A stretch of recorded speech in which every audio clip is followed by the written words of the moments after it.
Hello dear chess lovers. In today's video, I want to talk about how to interpret strange looking moves in the opening. Sometimes in your opening you see some very strange looking moves that doesn't make sense at first sight. How do you understand those moves? How do you understand the reasons why those moves are played? Because to my mind, that's the way to improve in the opening stage, right? Instead of blindly memorizing those moves, which the engine is telling us, or maybe masters are playing all the time, you should be curious and you should really try to justify those moves to yourselves. It looks ridiculous. Why are they playing this move? Yeah, you should have some sort of suspicion in your mind, some sort of curiosity in your mind to have more information about why those moves are played at that particular position. I will show you one example from Slav Defense today to highlight my point, but the idea is applicable to different openings, right? The idea is to always engage with why questions to understand those moves, which are theoretical moves in our openings. This way, you can transfer that knowledge. This way, you gain information of the position to apply it in your games successfully. So I will show you exactly what I mean in this mainline Slav defense position, folks. Okay, so let's follow this game. Mainline Slav, knight c3, knight f3 setup. Black takes on c4 because if you go bishop f5 here, then we get punished with this takes and queen b3, and there is no easy way for black to hold both of these pawns anymore. Okay, so after knight c3, d takes c4 is the main line, and white goes a4 to be able to get the pawn back as soon as possible with this. But the drawback is that b4 is becoming an outpost and bishop f5 is on the board, right? The bishop gets out, fighting for the center, and black achieves a nice and healthy structure, especially after bishop b4 is a move, developing move, which also fights for the center because that knight is now pinned. Extremely logical play for black so far, and I can explain all these moves to you for black. Imagine that I'm a Slav player. I can explain the whys of each and every move to you as black, okay? And that's also what we are doing in today's episode. We want to engage in the why questions for each and every move that we memorize or learn in our openings. Queen 2 signifies the move e4, so bishop g6 is a very logical move to anticipate the move e4, okay? White can still go e4 in this position because if you take the knight first and then take on e4, this looks risky to say the least, right? Because your king cannot castle in this position. It will be a risky choice for black.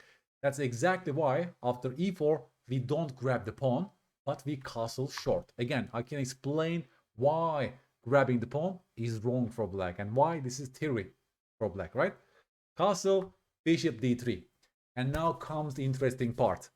If you look at the master database, if you ask Stockfish, you will see that the best move for black is the move bishop h5. But this looks so strange to me at first sight, folks. Don't you think? I mean, our bishop could have gone to g4 a couple of moves ago. It didn't. It chose the square g6. And now suddenly after bishop d3, we are choosing bishop h5. Why? Why? That's the question, right? You must be very curious when you see a strange looking move like that. Why are we losing time by playing with the bishop again in this position? I can see so many improving moves for black. Maybe, I don't know, maybe queen e7, maybe a5, maybe rook c8. I mean, I can tell you a couple of more interesting moves for black other than bishop h5. So I refuse to blindly memorize bishop h5. I have to explain this move to myself. Why is this the best? Let's do it together, folks. Let's do it together. And the way that I do it is that I ask myself, am I facing a threat right now? That's almost always a good question, by the way, right? Am I facing a threat? What would white do if I don't make a move right now? So for that, please go ahead and make a random move. For example, a5, yeah? What if I don't care about your last move, bishop b3? Well, now we understand white's point, because they will go e5, folks. They will go e5, and now those bishops are eyeing each other, let's say. If you take on d3, which is a mistake, by the way, because now the knight is hanging, and after the move knight d5, you tell me white's next move. Yes, folks, white's next move is knight g5, because the queen and knight is now aligned against our king. Our king is lonely after the bishop trade, and we have to give a concession. We have to play a move like g6, but that's not a move that you want to make, because you're creating dark square weaknesses and you're allowing the move queen h3, and voila, white's attack is starting on the king side. h5 is forced, but then comes g4, and our king is really, really lonely in this position. So this was the main reason why bishop h5 was chosen, right? Because if you just make the most natural move a5, now we understand the basic point of white. They want to go e5, and if we conquer, if we take their bishop, this will be a terrible mistake. Now we also gain information about the entire opening for black, because knight g5 is a move that you have to be careful about in this particular structure. Why? Again, why? Because that forces a weakening around our king. White's pawn chain is pointing towards the king side. You have to be careful on that side of the board. That's correct. But here comes my question. After e5, what if we go knight e5 directly? That's actually a better move than bishop takes d3.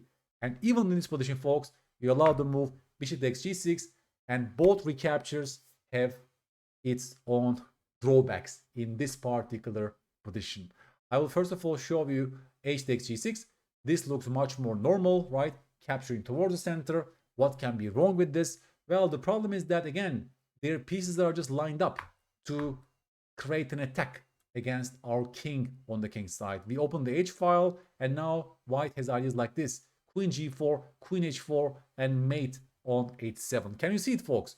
It can get dangerous. Also, knight e4 might be in the air at some point as well, right? If we're not careful, then our king will be attacked on the king side. For example, if we are greedy, if we grab one more pawn on c3, allow rook a3, there's one more piece that is joined the king side, by the way. If we are greedy, one more pawn is gone, comes rook h3. If we are greedy, if we take one more pawn, then comes queen e4, and suddenly, right? Suddenly queen h4 and queen h7 or queen h8 mates are not easy to stop. This short line is telling us that our king is becoming weakened in this structure. H takes g6.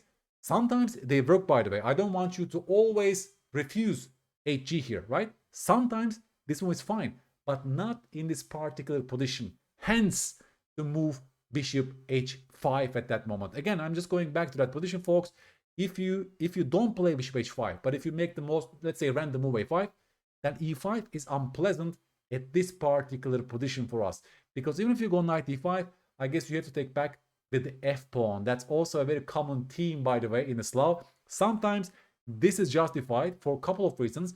You're activating your rook, and your king is a much safer creature compared to h takes g6, right? Because if you took back with the h pawn in this position, your king was attacked on the h file. But if you take with the f pawn, this is definitely more secure for our king safety, because even if they attack h7 twice, we can play the move h6 and secure our king that way. What's the drawback? The drawback is, of course, right, you're weakening the pawn on e6, and the structure-wise, white is gaining beautiful squares like on e4, for example, with their knight. I mean, positionally speaking, it's terrible for black, but piece activity can compensate. If black can find all these moves, black can survive. At first sight, white is improved. Knights are beautiful, but black has to be very careful to justify an equality in this position. If you find all these moves, great. You're a great player. Even here, right? After h4, it looks like it's just disaster for us. You have to find the move rook f8 with some exchange sacrifice ideas with rook f4 and so on, right? Black is just enough piece activity to compensate for structure, but that's better for our king safety at least. And yet, many people don't want to go there with black, hence the move bishop h5.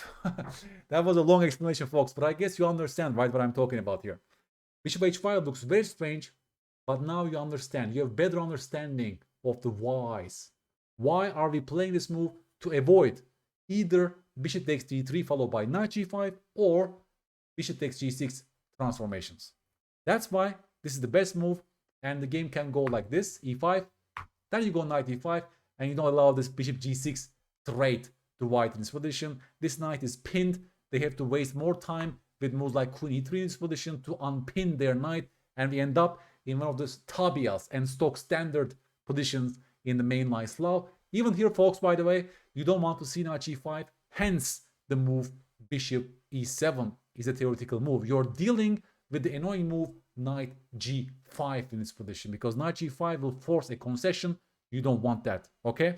and we end up in a position like this. If we go knight g5, of course we will take that knight, and we end up in this transformation. This endgame, white might have a slight edge because of the bishop pair, but black is very solid, and if black knows what they are doing, then black will definitely secure a draw, right? At some point we'll do this knight b8 to c6 idea to press on the weakness on d4. We'll activate our rook on the c file, and it's not a terrible formation for black in this position, okay? But I will stop for the moment. I won't have a deep dive about this endgame, of course, but for the purpose of this episode, folks, I'll just go back to the beginning, by the way, just to show you, right? Because again, when you, let's say, learn an opening like this, like Slav, you have to ideally justify each and every single move to yourself, explaining whys. Why are we taking on c4 in this position, right? You tell me why. The first reason is this. You're avoiding this terrible transformation. If you make the most natural move, then we get crashed by this move, yeah? Knight takes d5 and queen takes b7 are the threats, and there is no way for us to fight in this position. We're going to lose a pawn, basically, okay? So that justifies dc. Why? Because I want to get the bishop outside of the pawn chain. And right now I can't get the bishop outside the pawn chain. So I first take on c4, and I first of all also hint at defending my pawn, thus forcing white to make a time-wasting move a4 to get their pawn back. And this will give me time to develop my entire army in this position with a beautiful structure. Bishop b4, fight for the center, developing castle short. Will follow knight d7. I avoid e4 tempos. I don't want to win a pawn like this because that's too dangerous for my king safety, right? Thus, I castle short. I can explain each and every single move to you. And that should be the goal of your opening training, folks. As you deepen your opening understanding, those moves that you want to internalize, you have to accompany everything with those why questions, especially for strange looking moves like this. It looks ridiculous at first sight. Why are you playing this move? It just doesn't make any sense. And now you understand, right? If you don't play this move, then this was the point of white, to push e5. And this way, you also gain understanding of typical middle games in your openings.